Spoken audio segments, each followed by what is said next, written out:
Welcome to Empire Building. I'm Wendy Papasan, and together with my 4 co-hosts, we bring you weekly unfiltered conversations about leadership, growing a big empire, and living on your own terms. I'm Kimber Levitt-Mankiti. We are investors and wealth builders with over $75 million in combined net worth. I'm Sarah Reynolds. We are visionaries who built more than 50 businesses with over $122 million in annual revenue. I'm Tiffany Fikes. We've led thousands of people and do it all while being pretty good moms. And I'm Seychelle Van Poole. We are your podcast to learn how to build big businesses and even bigger lives. Welcome back to the Empire Building Podcast, everyone, where we help you build big businesses and even bigger lives. It's Wendy Papasan and the amazing Sarah Reynolds with you today. Hello, my dear. How are you? Hi, good. I'm so excited. I sent you a message this morning. It's been a while since we've recorded. I know. An episode together, and I'm super pumped to be able to record with you today. It's been 5 years. Wow. That me and you have been recording podcast episodes together. Wow. Well, and we're not stopping today. I'm super excited because, there's a few books, probably over a dozen now that I'm thinking about it, but that have had a huge impact on my life and my leadership. And one of them is a book called The Five Dysfunctions of a Team. It was written by a man, Patrick Lencioni. And I picked it back up a couple weeks ago, and boy, is it a good book about team building and leadership. And so we're going to dive in today to talk about the 5 dysfunctions of a team. I love that. Most teams are a bit crazy, right?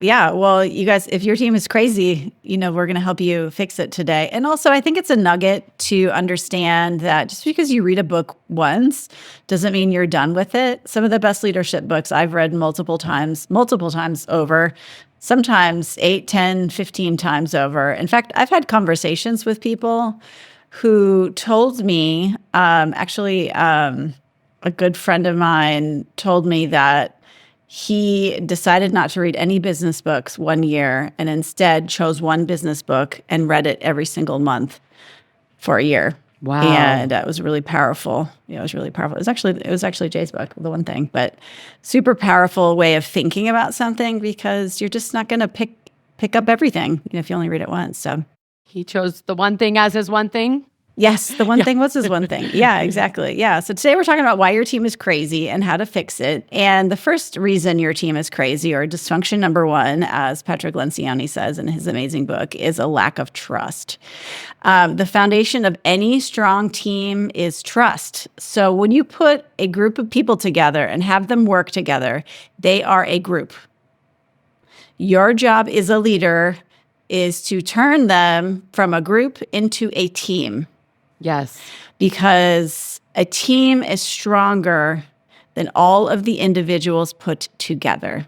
And so if you're not focused on that as a leader, that's something you need to start thinking about is how do I turn this group of people into a team? And the way that you do that is you help them trust each other. Okay? The foundation of any strong team is trust. Without it, people hold back, they avoid hard conversations, and they work in silos instead of together. The best example I can think of this is our amazing Her Best Life board. So blessed to have been working with my best friends for, over 6 years now. And part of the reason for our success is that we have a very strong foundation of trust built on friendship. Yes. I mean, this is why I love that Patrick chooses this as the first dysfunction, because without trust, there literally is no team, which is what Wendy just said, right? And one of the things, I had a pretty eye-opening experience about a year ago. I was asked to sit in on one of our department meetings at Empower Home, and I sat in, and a lot of the team members I had led or had known for a long time, but none of them spoke during the meeting. They didn't ask questions. They didn't argue their opinion.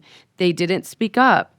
And I walked away with this pit in my stomach because typically if you have a meeting where not one person speaks up, even interrupts you, and I know that sound as a leader, sometimes you're well, they're not supposed to interrupt me. That's actually a sign that they trust you. They trust that they're in a safe place to speak what they see, to speak their opinion. So if you're in meetings where no one is speaking up, that might be a sign that you have one of these dysfunctions of your team. But if you're in a meeting like our Her Best Life board meetings, where every board member feels comfortable to share when they see something, to ask a question, to really sometimes rebuttal the thought of someone else, that's actually one of the safest places that you can be as a team. Some people view that as negative. That's actually where you want to get. You want to get to a place where your team members feel safe. Yeah, we had a conversation like this just yesterday on a board that I'm on, and it was pretty uncomfortable, and it's harder when it's on Zoom because you're not there and you can't read the body language and things like that. But after the uncomfortable conversation, and we actually worked a lot of things out, I just said to everyone, I said, hey, congratulations, guys. This means we have trust on our team. The fact that we can have this conversation and come to a resolution just means that we're actually a good team. And that's just so important to remember. Well, one way to build trust, though, is you have to go first. You have to be vulnerable. It's hard to be a leader without having vulnerability.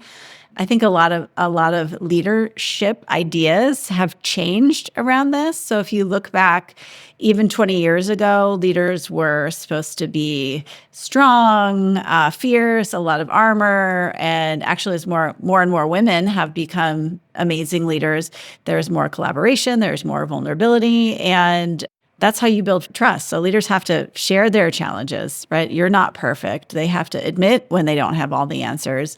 And they have to create a real space where your team feels safe doing the same. Yeah. So, I mean, what I hear Wendy saying here is like, if you're listening and you're like, oh, that's me, like they're not speaking up. They're not asking questions. They're not contributing to the conversation. Like a meeting in the book, Patrick describes, half the team's on their laptop doing work, versus being involved in the conversation. If those are like some of your team meetings, how you overcome it is exactly what Wendy said, right? You got to lead it. So you got to lead first, and then they will follow your lead. Yeah, and here's what it looks like. Hey, everybody. Hey, leadership team. I've got something really tough I have to share with you today. Yep.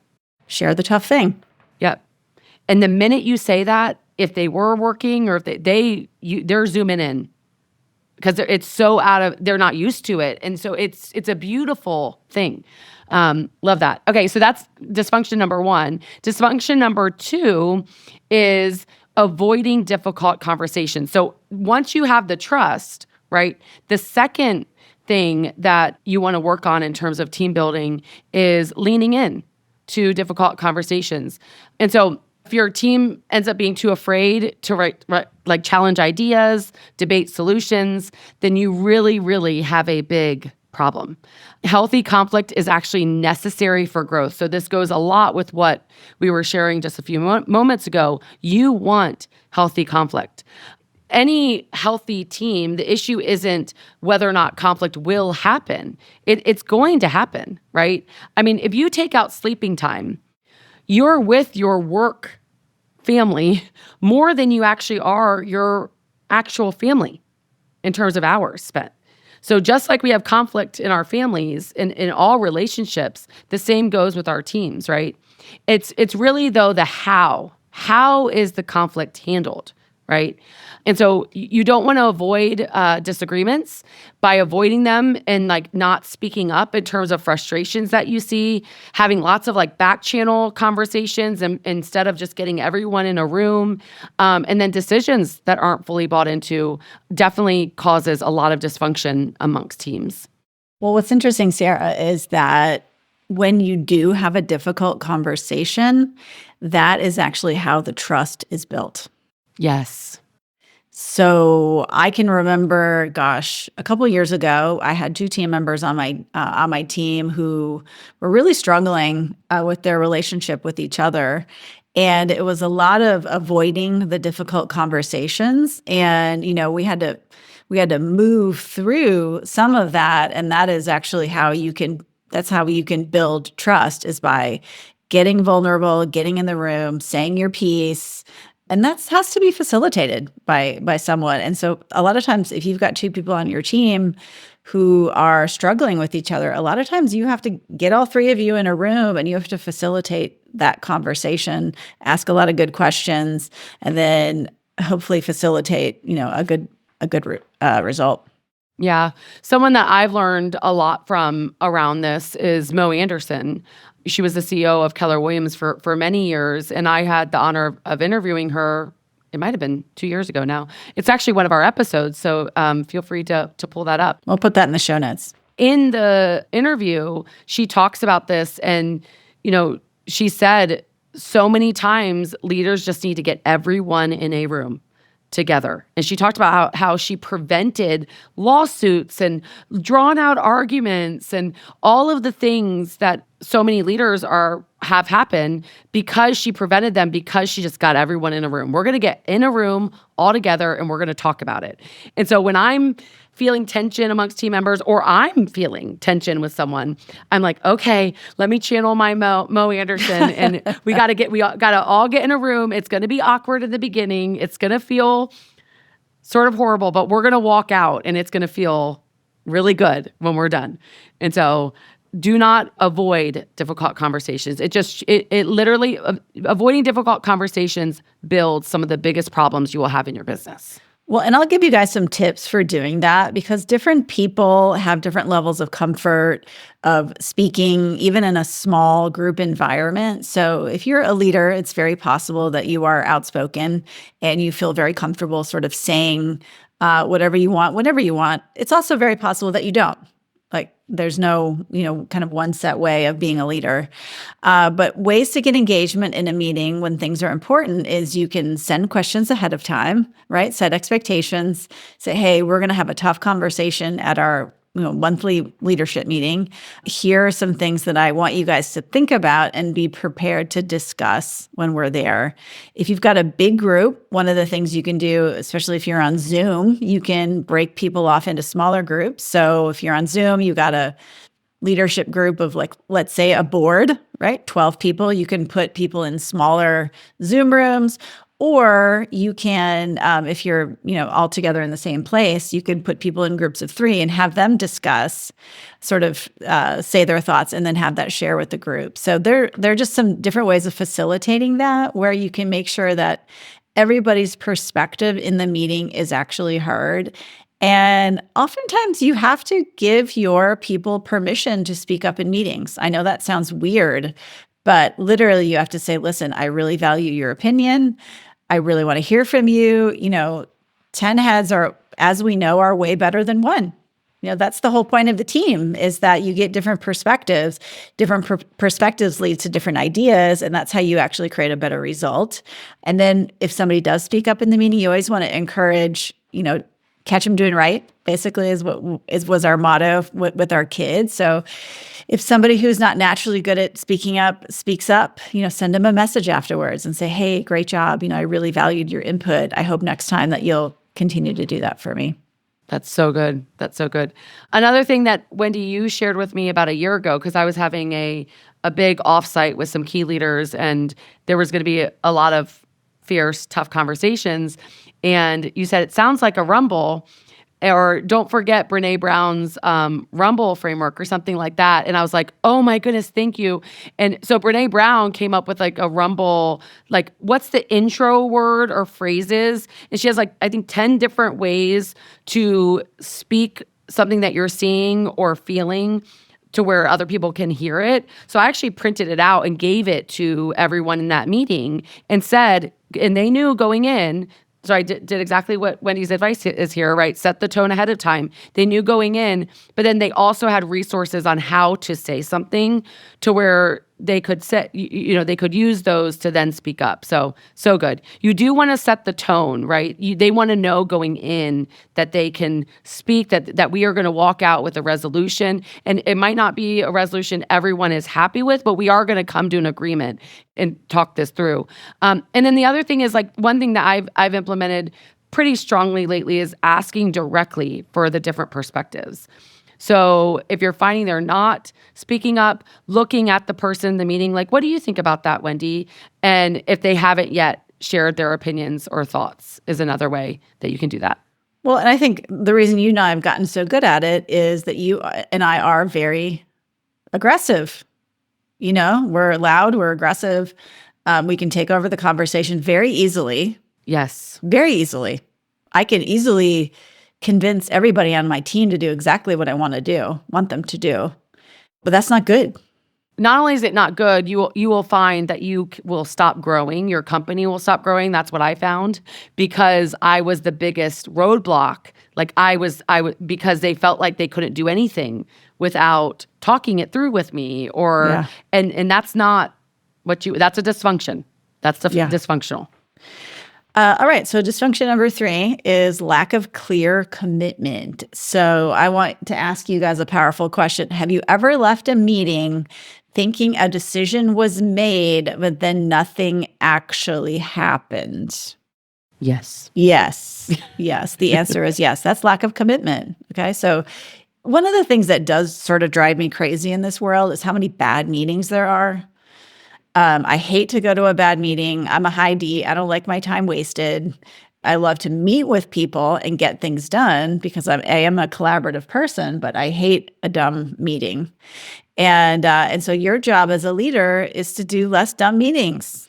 Okay? Less dumb meetings. And then the point of the meeting is that you all come to agreement on something and everybody leaves knowing exactly what they need to do. So meetings are super important, having a great framework for meetings. I think we did a podcast episode on how to run a great meeting. Yes. So we'll put that in the show notes. Just really important. Really, really important. The purpose of a meeting is to move things forward and or to discuss something that's more of like an EQ item, like emotional item that's preventing things from moving forward, right? But that's the purpose, is to move things forward. So having a note taker, someone that's keeping track of commitments, who's doing what, like the decisions that are made, because what can happen sometimes is you just get so much discussion. You just like, talk. You just talk. Like, Yeah, you just have a meeting and then you're like, well, we had a meeting. Yeah. But then what am I supposed to do, Yes. Yeah. And so having someone that's like taking notes, what are some like tactical hacks that you guys do? Well, we have a rolling agenda pretty much for every meeting that we have. It's just a Google Doc. And so if we've got like a monthly leadership meeting, or if we've got a meeting with one of our builders or something like that, we'll just have a rolling agenda. And then we have commitments at the bottom. So like just call it to-dos, and there's someone that's taking notes, and then someone that's reiterating what the commitments are at the end of the meeting. So that means you can't have a meeting that's the full hour or the full 30 minutes or whatever you can do.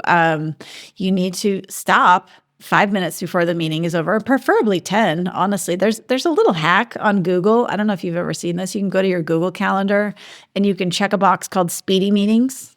What is that? Well, all of your meetings now move from 60 minutes to 50 minutes. And all of your 30 minutes go from 30 minutes to 25 minutes. It just gives you a little bit of time between meetings. I think especially when we have a lot of meetings in a day, it's important to have a little bit of a break. But think about your meeting as getting done 10 minutes before the hour or 5 minutes before the half hour. And then you want to be able to recap what you talked about. Okay, and it looks like this. Okay, Sarah, blah, blah, blah, blah, blah, blah. Great meeting. I just want to recap what we all committed to. Sarah said you're going to do this. Athea, you said you're going to do this. Kimber, you said you're going to do this. And it's all very clearly written out. And you can even take it one step further and take those minutes and send them out to everybody via email, so everyone's got them in their email inbox. I love that. And we started implementing that with the level 10 leadership meetings, which is what one of our episodes is about. And we'll put that in the show notes. The other thing that I learned from that is you actually start the next meeting with everyone reporting. So you do good news, something that good happened, quick 3 to 5 minutes. And then everyone, like, how did it go, Kimber, with that? How did it go, Wendy, with that? Like, and they're reporting back. Public accountability is critical, which we're going to talk about here more in a second.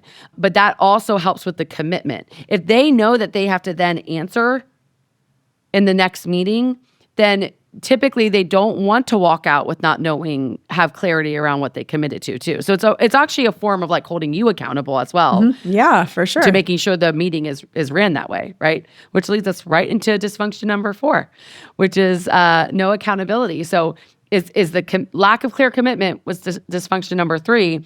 And then that really goes hand in hand with not being accountable, right? If no one is holding each other accountable, performance will always suffer or just not happen, period. Like accountability is, I believe, the highest form of love. Highest form. Because if you think about it, who do we hold accountable the most in our life is our kids, right? Meaning we want to teach them and develop them to be great human beings. And we hold them accountable to that, right? And that's who we love. I mean, so much. And our teams need to feel the same love, and accountability is actually such a big part of that. Yeah. Well, and what I love is, we've been doing a lot of, we're hiring right now, which is really fun. And typically when we're doing a group interview, we allow the interviewee to ask us questions. And a lot of times they ask, what makes your team great and things like that. And what I love to hear is, yeah, we have a lot of accountability on the team. It's a high accountability team.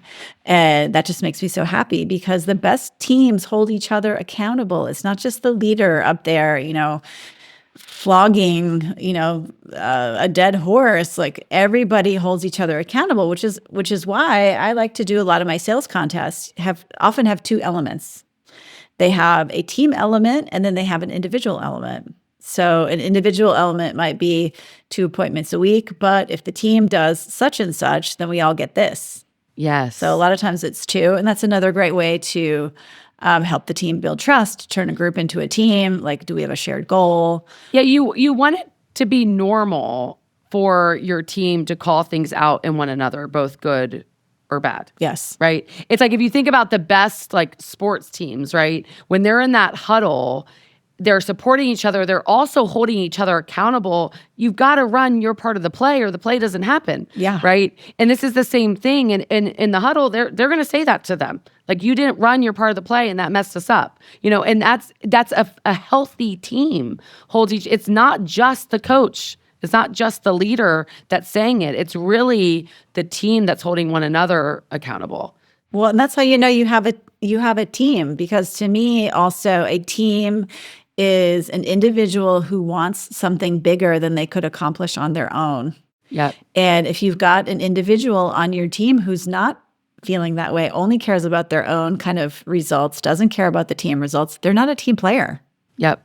They're right. really not. They're really not. Right. So, all right. So moving on to dysfunction number 5 is losing sight of results. When teams stop focusing on results, personal priorities take over, which is just what I said. You see this when people care more about looking busy than actually driving outcomes. Some easy fixes for that is to make results visible. Right? Are you sharing results with your team on a daily, weekly, in your case, hourly basis? Are you sharing that with them? And if you've got competitive people on your team, that public accountability is kind of everything. I know new agents on my team. One of my new agents was like, yeah, whenever I see that score, I just think I want to beat that person. I want to beat that person next year. And just celebrate it, celebrate all that. So you've got some people ring a bell, some people clap, some people do prizes, whatever that like public accountability where you're sharing the results is just huge on your team, is just huge. And especially so many of us leaders are constantly looking at the gap and not the gain. There's a great book called The Gap and the Gain. And so we're just thinking like, okay, well, here's where we go next. Here's where we go next. But let's just take a look back and talk about the actual results that we had and really celebrate those. Yep. I mean, so many times I think, as a leader, we're really guiding the entire ship, right? Like, so we're guiding it, and to guide it, they need to know what we've already been through. And so the results are many times what you've already been through. And so you don't ever want to just like say, this is where we're going without, this is where we're going. And this is how close we are to it right now. Right. Yes. So you want to constantly be sharing with them what results. And I know we do a morning huddle where we talk about the results from the day before. Everything is publicly shared. So we know how many appointments were booked yesterday. The agents know how many appointments were booked. And so that holds the ISAs accountable. They don't want to get on that huddle and not share good news, right? And then the agents then share with the ISAs, this is how many agreements we got signed. This is how many families we got under contract. And that then allows for everyone to know where we're going, as what we've accomplished and where we're going. And it accomplishes some of these other 5 things as well. Yeah. And it's also a time to share like what's important, like what are the results that are important to you? So when we do our morning huddle, every time we get a review, we read that review. Yeah. So everybody knows that that's important to me. Reviews are very important to us on our team. And so every time we get a review, I read it on the team huddle, and they know that result is very important. So whether it's tracking metrics, celebrating wins, or reminding your team of the bigger mission, really, like why we are all here and what we do is important. Just keeping everyone aligned on what matters most is a big part of your job as a leader. So good. So if you're feeling like, okay, there's a lack of trust on my team, we're avoiding difficult conversations, there's lack of clear commitment, there's no accountability, and like, oh, I'm so frustrated, they're not getting results. It's time to look inward at yourself as the leader and say, okay, these are some team dysfunctions I have that it's my job as the leader to fix. And so we gave a lot of tips on how to fix each one. Honestly, we could have done an episode on each one and gone into more detail, sure. But I liked we can accomplish all the things, right? In terms of fixing the crazy that every team has one of these items that we can get better on. And so I would pick one dysfunction that you want to work on with your empire and with your team, and then create a plan on how to do that using some of the tips that we gave. But thank you guys for joining us today. Our mission is to help you build big business and even bigger life. And if we had an impact on you today, please share this episode with a friend, write us a review. We love also to hear your feedback. And we just thank you for being a listener for now, many of you, 5 years now. So thanks for joining us. Oh, love you guys. Bye. Bye.